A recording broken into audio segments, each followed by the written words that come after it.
Les traits qui les unissent, le Tchad et le Soudan, se trouvent comme unis par le destin dans une phase de transition, mais cela n'empêche pas les deux pays de faire le point sur les sujets à vocation économique et commerciale. C'est ce que porte dans sa valise Djibril Ibrahim, ministre soudanais des Finances, reçu par le président du Conseil militaire de transition, président de la République, chef de l'État, général de corps d'armée, Mohamed Idriss Déby Itno. Nécessité a été soulignée de relancer le projet de construction du chemin de fer N'Djamena-Port-Soudan, ce projet qui fait partie d'un autre plus vaste porté par l'Union africaine devant relier Dakar au Port-Soudan, revêt des dimensions hautement et stratégiques pour les deux pays, au même titre que le projet des Grandes Murailles Vertes, auquel s'ajoutent d'autres projets communs dans les zones frontalières, a laissé entendre le ministre Djibril Ibrahim, qui dit avoir noté une convergence de vues des deux parties sur toutes les questions abordées. S'il y a un domaine dans lequel les deux pays se rendent le plus utiles l'un envers l'autre,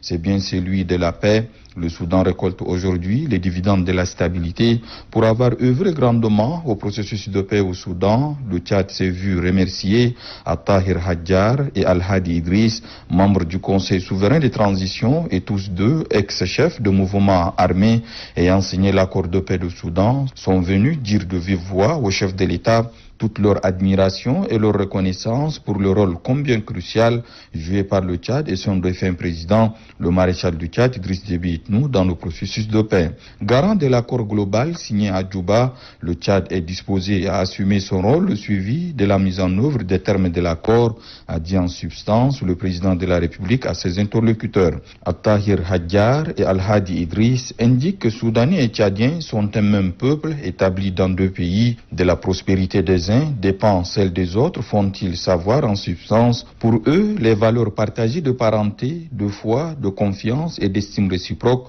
constituent le valeur fertile sur lequel se fonde la coopération entre le Tchad et le Soudan, appelée à se densifier dans tous les domaines.